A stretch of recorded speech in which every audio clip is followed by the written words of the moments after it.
اور بھی جتنے تھے، وہ شخص جس نے حضرت علی اصغر کو تیر مارا تھا 6 مہینے کے بچے کو، اللہ نے اسے ایسے عذاب میں مبتلا کیا کہ پیٹ کی جانب اس کے آگ لگتی تھی اور پیٹھ کی جانب اس کے ٹھنڈی لگتی تھی، اتنی مصیبت میں اسے مبتلا کیا، اسے پانی پلایا جاتا 6 مٹکے تب بھی اس کی آگ نہ بجھتی تھی، یہاں تک کہ اس کا پیٹ پھٹ گیا اور وہ مر گیا۔ حضرت امام سیوطی رحمت اللہ علیہ فرماتے ہیں کہ اس سال کوفے میں چیچک سے 1500 بچے اندھے پیدا ہوئے، اندھے۔ حضرت ابن عباس کی روایت ہے طبرانی میں کہ اللہ نے حضور کو وحی نازل فرمائی۔ کیا وحی نازل فرمائی؟ کہ حضرت زکریا جو میرے نبی تھے، ان کو قتل کرنے کے بدلے میں نے 70,000 لوگوں سے انتقام لیا، بدلہ لیا، اور اے نبی تیرے نواسے کے بدلے میں 70 کے ڈبل یعنی 1,40,000 لوگوں سے بدلہ لوں گا۔ اب لوگ کہیں گے مولانا لشکر تو 22,000 کا تھا، پھر 1,40,000 سے اللہ نے بدلہ کیوں لیا؟ کسی کا منہ سور جیسا ہو گیا، کوئی جل گیا، عجیب بیماریوں میں مبتلا ہو گئے، کوئی آنکھوں کا اندھا ہو گیا، 1,40,000 سے بدلہ کیوں؟ تو سنو، حدیث پاک ہے، میرے آقا فرماتے ہیں کہ جس جگہ کوئی برائی کا کام ہو، جو لوگ وہاں موجود ہیں وہ تو گنہگار ہے ہی، لیکن جو اس میں موجود نہ ہو لیکن ہونے کی خواہش رکھتے ہیں کہ کاش ہم بھی ہوتے، تو دیکھتے کیسے ڈھول بج رہا تھا، کیسے صندل شریف نکل رہا تھا، کیسے ڈی جے بج رہا تھا، کیسے بابا کے آنگ میں حاضری آ رہی تھی۔ جو لوگ وہاں رہنے کی خواہش کرے وہ بھی ایسے ہی ہیں جیسے لوگ وہاں موجود ہوں۔ بے شک۔ پھر اللہ کے نبی فرماتے ہیں کسی جگہ نیک کام ہو رہا ہو تو جو وہاں ہے ان کو تو ثواب ملے گا، لیکن جو وہاں نہیں ہے اور ہونے کی خواہش رکھتے ہیں اللہ ان کو بھی اتنا ہی ثواب دے گا جو موجود ہونے والوں کو ملتا ہے۔ سبحان اللہ، سبحان اللہ۔ کیا سمجھے آپ کہ میدان کربلا میں جانے کی جن جن لوگوں نے خواہش کی، اللہ نے سب کو دنیا ہی میں سب سے بدلہ لیا، انتقام لیا۔ اب جو لوگ، الحمدللہ مجھے بتایا گیا کہ تقریروں سے 80% مجمع بابا پارٹی کا کم ہو گیا، اللہ کا شکر، لیکن جو 20% بھی گئے تو کیوں گئے؟ انہیں پیار سے محبت سے سمجھانا ہمارا آپ کا فرض ہے۔ ان بیچاروں کو عجیب خواب دکھائے جاتے ہیں، سبز باغ دکھائے جاتے ہیں۔ یہ بابا پارٹی آج کل ہندوستان میں سنیت کو بدنام کرنے میں کوئی کسر نہیں چھوڑ رہی ہے۔ جتنا بدنام سنیت کو ان مجاوروں نے، ان چادر چور مجاوروں نے، ان چرسیوں نے، گنجیڑیوں نے، بھنگیوں نے، ان حرام خور شریعت بیزار لٹھ والے، لمبے لمبے بال والے اور حاضری آنے والے باباؤں نے بدنام کیا ہے۔ اور وہاں بھی دیوبندی کہتے ہیں دیکھو یہ ہے بریلویوں کا پیر۔ آج باقاعدہ سوشل میڈیا پہ ننگے پنگے بابا، لمبے لمبے بال والے بابا، کچھ بابا تو ایسے کہ قبر کے اوپر لیٹ گئے ہیں اور کہا ان کا سب ہو گیا، خالی آنکھ بند ہو گئی تو اوپر سے ڈھانک دینا ہے۔ عجیب مذاق بنا لیا شریعت کا ان لوگوں نے۔ ان ننگے پنگے فقیروں کو دیکھ کر کہتے ہیں دیکھو یہ ہے بریلویوں کے بابا۔ اے وہابیوں، دیوبندیوں، ان حرام خور شریعت بیزار شریعت کے دشمن پیروں کو دیکھ کر بریلوی نہ کہنا۔ اگر تمہیں بریلوی سمجھنا ہے کیا ہوتا ہے تو امام احمد رضا کی کتابیں پڑھو۔ سبحان اللہ، سبحان اللہ۔ امام احمد رضا کی فکر کو سمجھو۔ آپ سب مزار پہ جاتے ہیں، بولو۔ چلیے میں ختم کر دیتا ہوں تقریر۔ بھائی میرے یہ تقریر نہیں ہے، یہ گفتگو ہے، بات ہے۔ آج قوالی شریف بھی ہو رہی ہے ماشاءاللہ، اور قوال صاحب بھوپال سے تشریف لائے، اور آپ کو معلوم ہے بھوپال میں کتنی وہابیت ہے. قوال صاحب صرف قوالی گانے میں ہی لگے رہے, سنیت کا کام نہیں کیا. اور قوالی شریف میں کیسے پیسے لٹ رہے ہوں گے. اور قوالی کا جنگی مقابلہ, اور نام کیا, عرس پاک. سارے کام ناپاک اور ڈال دینا عرس پاک.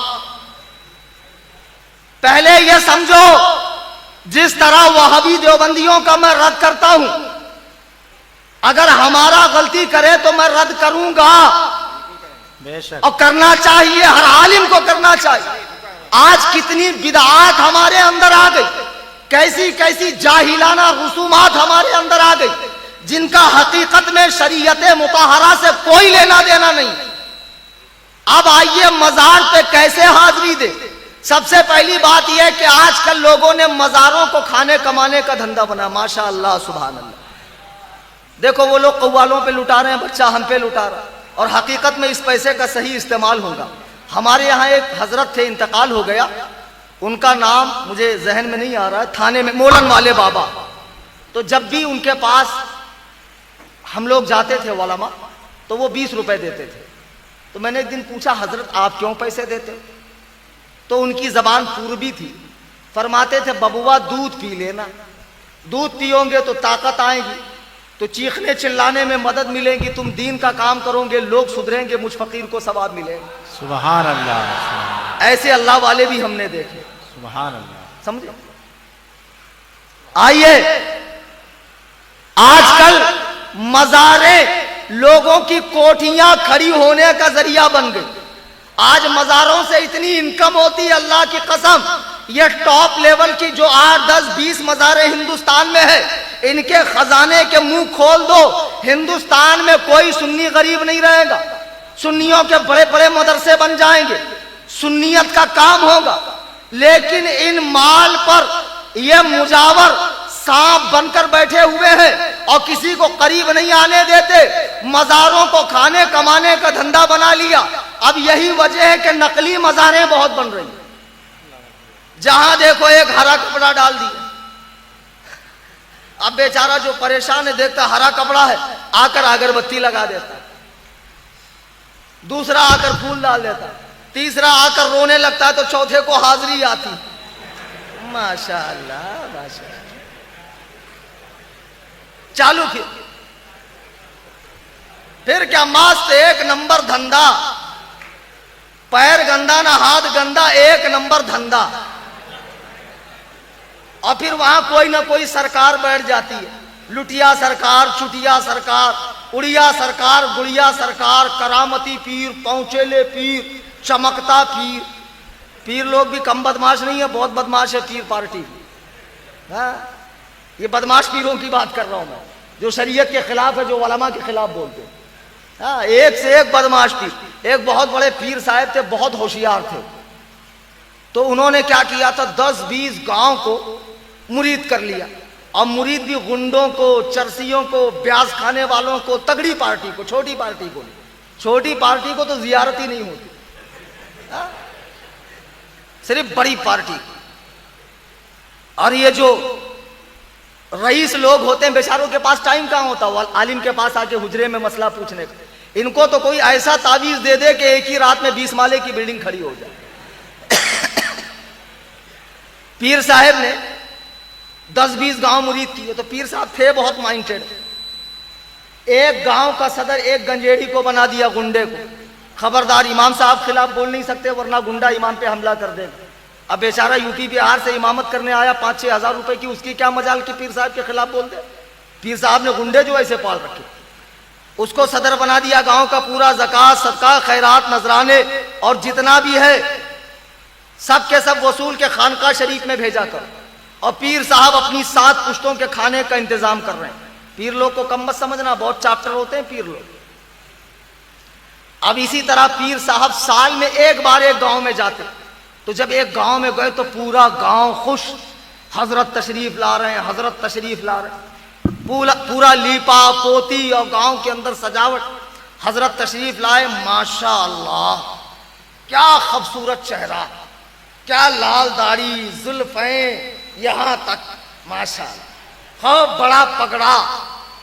80 ہاتھ کا امامہ شریف جس میں پورے مدرسے کے بچوں کی دستار بندی ہو جائے گی، عصا شریف، اور یہ موٹے موٹے نگ والی انگوٹھی شریف ہے، بڑی بڑی تسبیح، اور اتنے خوبصورت دکھ رہے ہیں کہ معلوم پڑتا ہے پیر صاحب کم ہے دلہن زیادہ ہے۔ منہ سے پان کھا کھا کے چونچ لال پیر صاحب کے، اب فرماتے بھی کم تھے، بولتے بھی کم تھے، آتا نہیں تھا زیادہ بولنا، اور جو بول دیں گے وہی حق وہی صحیح۔ حضرت نے فرما دیا، بات ختم، حضرت نے فرما دیا۔ ماشاءاللہ ماشاءاللہ، ذرا دیکھو تو حضرت کا فرمایا ہوا لوہے محفوظ پہ لکھا ہوا۔ اب حضرت جب تشریف لائے، یہ گر گر پڑھ رہے ہیں، یہ مرمر پڑھ رہے ہیں، یہ دم کروانے کے لیے باٹل آگے لے کر جا رہے ہیں۔ آج میں 5 دن سے بیان کر رہا ہوں، اگر تم چاہتے تو میں 1.5 گھنٹے تک اللہ رسول کا، اولیاء اللہ کا نام لیتا ہوں، قرآن پڑھتا ہوں، حدیث پڑھتا ہوں، مجھ سے دم کروا لو، اللہ کی قسم اللہ کئی امراض میں تمہیں شفا عطا فرمائے۔ لیکن تم لا کر باٹل رکھے نہیں، تم کو تو ایسی تعویذ چاہیے جو تمہارا بیڑا پار کر دے۔ اب پیر صاحب گاؤں میں گئے مستی کے ساتھ، جو خلیفہ صاحب تھے داڑھی کٹے، ان سے کلیکشن پوچھا کتنا کلیکشن ہوا، اس نے بھی کلیکشن عقیدت کے ساتھ حضرت کی جھولی میں ڈال دیا۔ حضرت کی جو زنبیل ہے وہ عمر و عیار کی زنبیل ہے، کبھی بھرتی نہیں ہے۔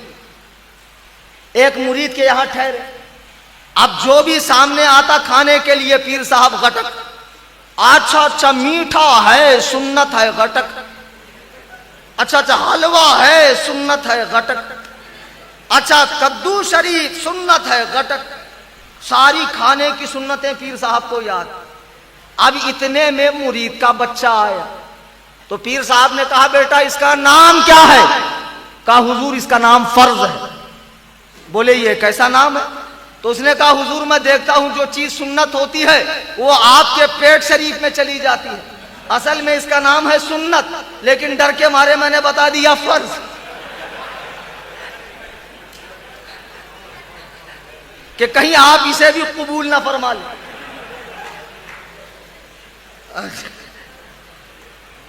اب ڈھیر سارا کھانے کے بعد، اب جو دن بھر عورت پکا رہی ہے، عالم کو نہیں ٹھہرائیں گے گھر میں، ہے نا؟ عالم کو فیضان ٹھہرائے گا، فلاں ٹھہرائے گا، اور تم پیر صاحب کو ٹھہرا کے مزے مارو گے۔ عالم ٹھہرے گا تو 5 وقت نماز پڑھے گا نا، پیر صاحب تو ماشاءاللہ برکت دے کر جائیں گے۔ بہرحال اب پیر صاحب خوب کھائے تو عورت نے کہا ارے میں دن بھر پکاتی رہوں گی، میرے منگڑ دکھ رہے ہیں، پیر صاحب کو کہو نماز پڑھنے۔ اب بیچارہ مرید آیا، کہا حضور اذان ہو گئی، نماز پڑھیں گے؟ بولے کم بخت، یہ اٹھک بیٹھک والی نماز ہماری نہیں ہے، یہ نماز تو مولویوں کی، ہم تو طریقت والے ہیں، ہم تو کعبے میں نماز پڑھتے ہیں۔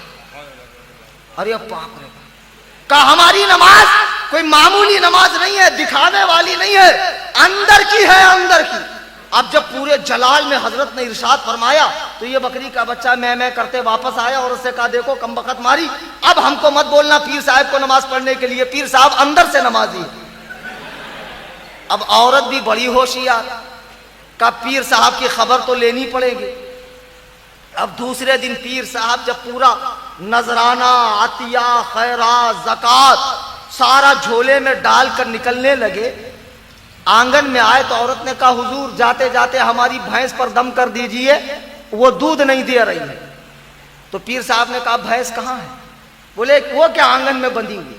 پیر صاحب نے جب بنظر غائر دیکھا تو کہا رہے یہ تو گدھا ہے، تم اس کو بھینس کیسے کہہ رہی ہو؟ اس نے کہا نہیں حضور یہ دکھنے میں گدھا ہے، اندر سے بھینس ہے، جیسے آپ اندر سے نمازی، جیسے آپ اندر سے نمازی ہے ویسے یہ اندر سے بھینس ہے۔ آج مزاروں کا دھندا بڑے فارم میں ہے، ماشاءاللہ کیا کہنے، قوالیاں ہوتی ہے، عورتیں آتی، اور جب تک عورتیں نہیں آئیں گی دھندا چلے گا نہیں، بابا لوگ کا بھی اور مزار والوں کا بھی، کیونکہ سب سے زیادہ کمائی عورتوں سے ہوتی ہے۔ ساس آتی ہے بہو سے بیٹا توڑانے کے لیے، بہو آتی ہے ماں سے بیٹا توڑانے کے لیے، اور بابا بھی بہت چیپٹر دونوں سے لیتا، نہ وہ اس کو بولیں گی میں دے کر آئی، نہ وہ اس کو بولیں گی میں دے کر آئی۔ بابا پارٹی بھی ایک پارٹی ہے، پیر پارٹی، بابا پارٹی، مجاور پارٹی، یہ بدعاتی یہ مزاروں کے نام پہ دھندے کرنے والے، یہ نقلی مزاریں بنانے والے، یہ کہتے ہیں فلانے کا چلہ ہے، غریب نواز کا چلہ۔ غریب نواز بالا گھاٹ آئے تھے؟ نہیں بھائی۔ غوث پاک سرکار بالا گھاٹ آئے تھے؟ حضرت زندہ شاہ مدار بالا گھاٹ آئے تھے؟ غازی سرکار بالا گھاٹ آئے تھے؟ کاہے کا چلہ؟ یہ چلہ چلی کچھ نہیں ہے اسلام میں، یہ سب بدعات ہے، خرافات ہے، یہاں سے شرک و کفر کی جڑیں کھلتی ہے، ان سب کو مٹا دینا چاہیے۔ اگر حقیقت میں کوئی مزار ہو تو اس مزار پر نیاز و فاتحہ کرو، یہ چلوں پر اور یہ جھنڈوں پر اور یہ نقلی قبروں پر فاتحہ پڑھنے کی کوئی ضرورت نہیں ہے۔ بے شک سبحان اللہ۔ تم نے مذاق بنایا ہے اسلام کا۔ پہلے ہی کیا کم مزاریں ہیں جو تم نقلی مزاریں بنا رہے ہو؟ اب جو اصلی مزار ہے بھی، دیکھو بہت سے لوگوں کے دل ٹوٹ گئے ہوں گے اور جانے کے بعد کہیں گے یہ تو بہت غلط کر دیا آخری میں مفتی صاحب، میں تمہاری مرضی سے نہیں چلوں گا۔ سمجھ میں آئی بات؟ میں اللہ رسول کے قانون کا پابند ہوں، مدرسے میں مجھے سکھایا گیا ہے جو قرآن و سنت میں ہو وہی بولنا ہے، تمہاری مرضی نہیں بولوں گا میں۔ آئی سمجھ میں بات؟ مزار پر بھی کیسے جائیں؟ ایک پارٹی ہے مزار جانے سے روکتی ہے، قبر پر وہابی۔ ہم کہتے ہیں مزارات پر جاؤ، فرض واجب نہیں ہے، جانا چاہو تو جاؤ، فرض واجب مت سمجھ لینا، فرض واجب ہے نماز پڑھنا۔ اب مزار پہ جانے کا طریقہ کیا ہے؟ اعلیٰ حضرت امام اہل سنت مجدد اعظم دین و ملت امام احمد رضا خان فاضل بریلوی رضی اللہ تعالیٰ عنہ مزار پہ جانے کے آداب بیان کرتے ہیں۔ کسی بھی بزرگ کی مزار پہ جاؤ تو پہلے وضو کر لو، اور جب اندر داخل ہو جاؤ تو 4 ہاتھ دور کھڑے رہو، ان کی پائنتی کی جانب جہاں ان کے پیر ہیں، کھڑے ہو کر جتنا قرآن یاد ہے پڑھ لو۔ پڑھنے کے بعد ان کی روح کو ایصال ثواب کرو، بخشو، اور پھر کہو مولا تعالی تیرے اس نیک بندے کے صدقے میرا فلاں فلاں کام کر دے، انشاءاللہ تعالی اللہ تعالی اس نیک بندے کے صدقے آپ کا کام کر دے گا۔ سبحان اللہ سبحان اللہ۔ پھر واپس آ جاؤ۔ چومنا منع لکھا ہے اعلیٰ حضرت نے، اگر کوئی نہ ہو تو چوم سکتے ہیں۔ ایکچول میں چومنے میں ایسا لگتا ہے کہ سامنے والا جھک کر سجدہ کر رہا ہے تو جاہل لوگ سجدے کا رواج ڈال دیتے ہیں، یہی صحیح طریقہ ہے۔ اب چادر لے جانا، چادر کی منت، تو سن لو یہ منت شرعی نہیں ہے، یہ منت شرعی نہیں ہے، چادر کی کوئی منت ہوتی نہیں ہے۔ اگر آپ کا کوئی کام نہیں ہو رہا ہے تو کیا منت کرو گے؟ 10 بیوی کی کہانی سنوں گا، 16 سیدوں کی کہانی سنوں گا، فلانی مزار پہ چادر چڑھاؤں گا؟ نہیں، منت یہ ہونا چاہیے اگر میرا فلاں کام ہو جائے تو میں 2 رکعت نماز پڑھوں گا، کعبۃ اللہ کا طواف کروں گا، میں اتنے غریبوں کو کھانا کھلاؤں گا، اتنے مسکینوں کو کھانا کھلاؤں گا، اگر میرا کام ہو جائے اتنے دن کا میں اعتکاف کروں گا۔ اس قسم کی منت ہوتی ہے، مزاروں پر چادر چڑھانے کی کوئی منت نہیں۔